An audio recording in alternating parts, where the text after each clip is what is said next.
సాధారణంగా మనం దగ్గు, జలుబుల గురించి మాట్లాడుకున్నప్పుడు ముక్కు కారుతుంది, చెమట పడుతోంది అనేది ఎక్కువగా వింటూ ఉంటాము. అదే సాధారణమైనటువంటి రోగ లక్షణంలాగా కనిపిస్తూ ఉంటుంది. బట్ కొంతమందికి ఇలాంటి జలుబు లేకపోయినప్పటికి కూడా ప్రతిరోజు లేచిన వెంటనే ఉదయం చెమట పడడం అనేది కనిపిస్తుంది. ఎందుకని వస్తుందలా? ట్రీట్మెంట్ ఏముంది? మనతో పాటుగా ఉన్నారు డాక్టర్ వివేక్ వర్ధన్ వీరపనేని శ్వాస హాస్పిటల్ నుంచి consultant in allergy, pulmonology and sleep. Hello doctor. Hello అండి.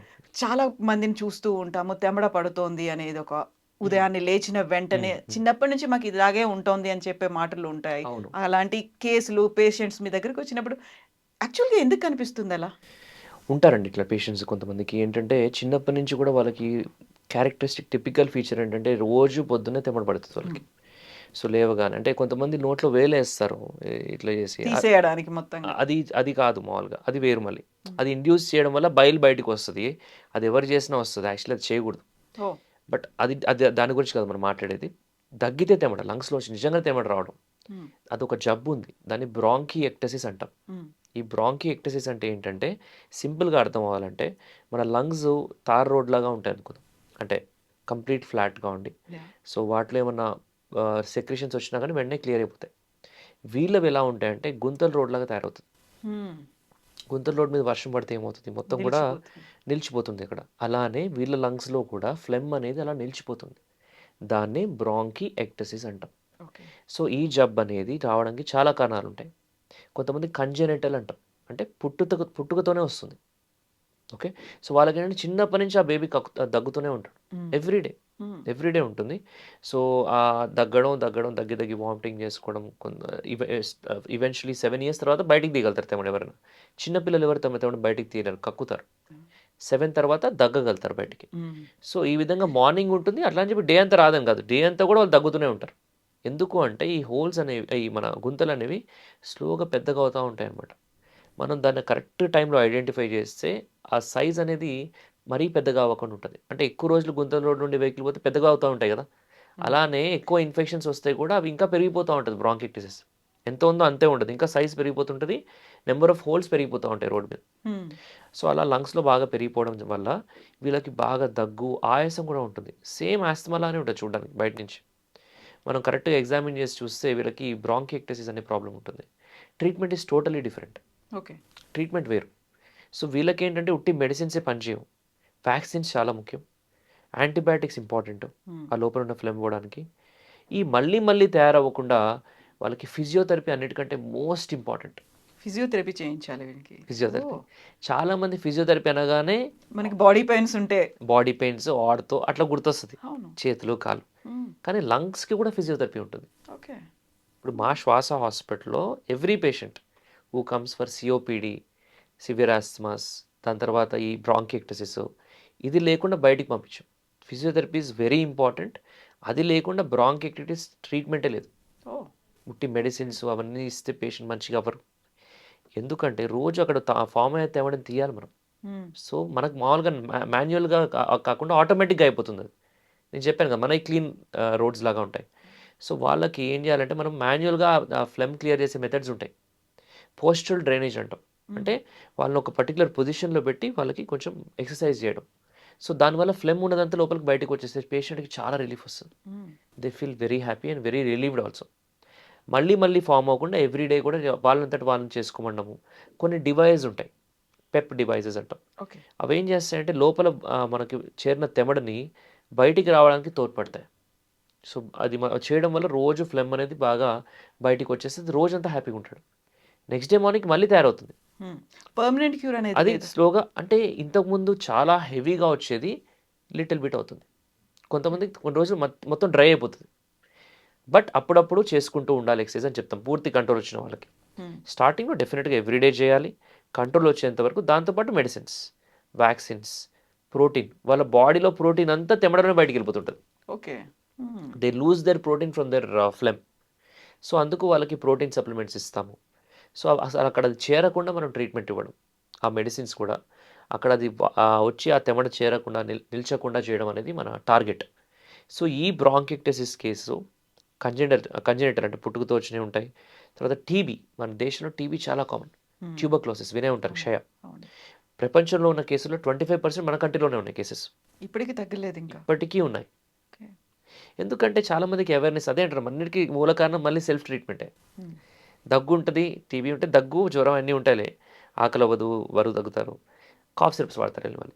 అవును. ఒక వన్ వన్ వన్ ఒకటి వాడేసి వదిలేసి డాక్టర్ దగ్గరికొస్తే పర్లా. బాటిల్స్ ఫినిష్ చేయడము. ఓకే. ఆ లోపల టీబీ ఒక 20 మందికో, 100 మందికో అంటుతది మళ్ళీ. హ్మ్. So, it's a cycle it's happening. హాస్టల్స్‌లో చాలా కామన్. ప్యాక్డ్‌గా ఉంటాయి. ఇంత చిన్న రూమ్‌లో ఒక ఐదుగురుంటారు. సో, డెన్సిటీ ఆఫ్ పాపులేషన్ ఎక్కువున్న దగ్గర టీబీ ఎక్కువుంటది. మన ఇండియాలో డెన్సిటీ ఆఫ్ పాపులేషన్ ఎక్కువ. ఎండీఆర్ టీబీ అని ఉంటది ఇంకొకటి. హ్మ్. అంటే అది అన్ని మందులకి రెసిస్టెంట్ అయిపోయి ఉంటదనమాట. మొండిగా. మొండి టీబీ. హ్మ్. అది కూడా చాలా కామన్. ముంబైలో ఈ ధారావి అనే స్లమ్ ఉంటుంది. దాని తర్వాత అలా కొంచెం బాగా డెన్స్‌గా పాపులేటెడ్ ఉన్న ఏరియాస్‌లో చాలా కామన్ అనమాట. ఓకే. సో, ఈ జబ్బు వచ్చి వాళ్ళు నెగ్లెక్ట్ చేస్తారు ఇట్లనే. అదే వాళ్ళంతట వాళ్ళు ట్రీట్మెంట్ తీసుకోవడము, లేదా రాంగ్ ట్రీట్మెంట్ జరగడం వల్లో అది బాగా పెరిగిపోయి లంగ్స్‌లో హోల్స్ లాగా చేస్తది. అంటే గుంతలాగా చేస్తది. అది ఫ్యూచర్‌లో బ్రాంకైటిస్ లాగా మారుతది. హ్మ్. సో, కరెక్ట్ టైమ్‌లో ట్రీట్మెంట్ తీసుకున్నట్టయితే గనక అలా అయ్యుండేది కాదు. ఏం కంప్లీట్ నార్మల్ లంగ్స్ అయిపోతాయి అవి. TB lungs. కరెక్ట్ టైమ్‌లో కరెక్ట్ ట్రీట్మెంట్, కరెక్ట్ డ్యూరేషన్ వాడితే.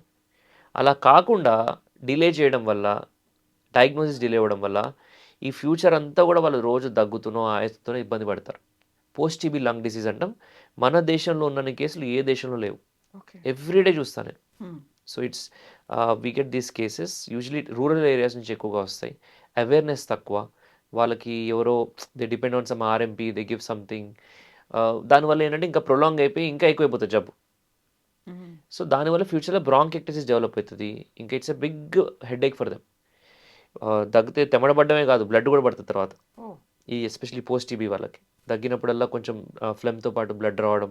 కొంతమందికి ప్యూర్ బ్లడ్ రావడం హుహు. దగ్గినప్పుడు. Bright red blood. సో, వాళ్ళకేంటంటే వెంటనే గమ్ పెట్టి ట్రీట్మెంట్ కూడా చేయాలి.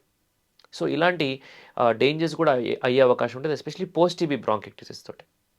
ఇంకొంతమందికి కొన్ని సిండ్రోమ్స్ ఉంటాయి. వాటిలో కూడా బ్రాంకైటిస్ ఉంటుంది. జతగా. వేరే జబ్బులుంటాయి. హ్మ్. జతగా ఇది ఉంటుంది. ఇంకొంతమందికి నిమోనియా సరిగ్గా ట్రీట్ అయ్యి ఉండకపోవచ్చు. అది ఈవెన్చువల్లీ ఫ్యూచర్‌లో బ్రాంకైటిస్ లాగా మారుతది.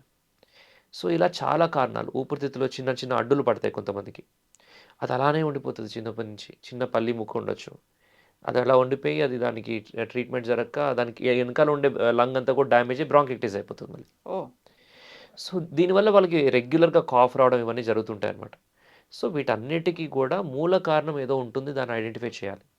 చేసి ఇప్పుడు ఇందాక డిస్కస్ చేసినయన్నీ కూడా మనం ఫాలో అయినట్టయితే గనక పేషెంటు కంఫర్టబుల్ లైఫ్ లీడ్ చేయొచ్చు. హ్మ్. లేదా రోజు ఈ కాఫ్ తోటో, ఇన్ఫెక్షన్స్ తోటో చాలా చాలా ఇబ్బంది పడతారు ఈ పేషెంట్స్. సో, ఈ ఈ సింప్టమ్స్ ఉన్నట్టయితే గనక ఒక మంచి పల్మాలజిస్ట్ సంప్రదించమని చెప్పేసి ఈ పేషెంట్స్‌కి ఒక అడ్వైస్. బికాజ్ ఇదొక రిపీట్ సైకిల్ వాళ్ళకి. అవును. ఇన్ఫెక్షన్ వస్తది, యాంటీబయాటిక్ వాడతారు, మళ్ళీ 5 రోజుల తర్వాత మళ్ళొస్తది. అట్లా వాడతానే ఉంటారు. అసలు ఎందుకు ఈ బతుకు అనిపిస్తది వాళ్ళకి. అంత చాలా సఫర్ అయితారు patients. Some people come and cry also. అంత హ్మ్. సివియర్‌గా ఉంటది వాళ్ళ వాళ్ళ సఫరింగ్. అంటే ఎవ్రీ డే. ఒక రోజు, 2 రోజులు, 10 రోజులు కాదు. ప్రతిరోజు అలానే ఉందంటే వాళ్ళకి చాలా ఇబ్బంది కదా life. Exactly. And they are usually very thin. Hmm. Protein అంతా తెమ్మడలో వెళ్ళిపోయి ఉంటుంది. సో, ఇలాంటి జబ్బులున్న పేషెంట్స్ కూడా ఉంటారు. సో, కానీ దాని ట్రీట్మెంట్ ఉంది.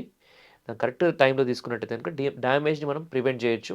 ఇంకా బెస్ట్ మెడిసిన్స్ రాబోతున్నాయి ఇండియాలో ఫ్రమ్ నెక్స్ట్ ఇయర్. సో, మంచి ఆప్షన్స్ ఉన్నాయి. ఇలాంటి ప్రాబ్లమ్ ఉన్న వాళ్ళకి కరెక్ట్ ట్రీట్మెంట్ దొరకాలి. హ్మ్. మీరింతకుముందు చెప్పారు తెమడంతా పోయి అది డ్రైగా అయిపోతుంది అంటే, అక్కడ పడ్డటువంటి ఆ గుంటలు అవి కూడా ఫిల్ అయిపోతాయా? ప్యాచ్ అయిపోతుందా? అవి యూజువల్లీ అలానే ఉంటాయి. హుహు. ఆ! So, okay. ఎందుకంటే only God can give new lungs. Yeah! Yeah! Okay. So, ఆ లంగ్స్ అందుకే అంటున్నాను. Very precious organ.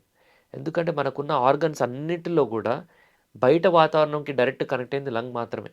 వైటల్ ఆర్గాన్స్‌లో. హ్మ్. అంటే kidney, liver, heart, brain. So, ఇవన్నీ గూడా లోపలున్నాయి. They are not exposed. But this అవును. Is exposed. ఇప్పుడు నేను పీల్చే గాలి లంగ్స్‌లోకెళ్ళింది. హ్మ్. అందులో బాక్టీరియా ఉన్నా, పొల్యూషన్ ఉన్నా, ఏం కెమికల్ ఉన్నా నా లంగ్స్‌లోకే వెళ్తది గదా! అవును. సో, ఫస్ట్ అదే ఎఫెక్ట్ అవుతది. అందుకంత ఇంపార్టెంట్ లంగ్స్. సో, లంగ్ ప్రాబ్లమ్‌ని డిలే చేయొద్దు. దగ్గున్నా, ఆయాసం ఉన్నా వెంటనే ఒక పల్మనాలజిస్ట్‌ని సంప్రదించాలి. ఫార్మసిస్ట్‌ని కాదు. హ్మ్. సో, యూజువల్‌గా ఏది పడితే అది తీసుకోకుండా చాలా వరకు బయటికి వెళ్ళడానికి కూడా ఇన్హిబిషన్స్ అనేవి కనిపిస్తూ ఉంటాయి. ప్రతిరోజు ఇదే ప్రాబ్లమ్ ఉంది అనుకున్నప్పుడు ఇంకెక్కడికైనా వెళ్ళి ఉండాలన్నా కొంచెం హెసిటేషన్ అనేది ఉంటుంది. బట్ అప్పటికప్పుడు దొరికేటువంటి మందులు కాకుండా అప్పుడప్పుడు అలా వాడడం వల్ల తప్పలేదండి. హ్మ్. ప్రతిసారి డాక్టర్‌ని కలవలేం కాబట్టి. కానీ ఎప్పుడు అలానే చేస్తున్నారంటే అది ప్రాబ్లమ్. యాహ్! అదొక్కటే అర్థం చేసుకోవాలి. Yes doctor. Thank you doctor. Welcome.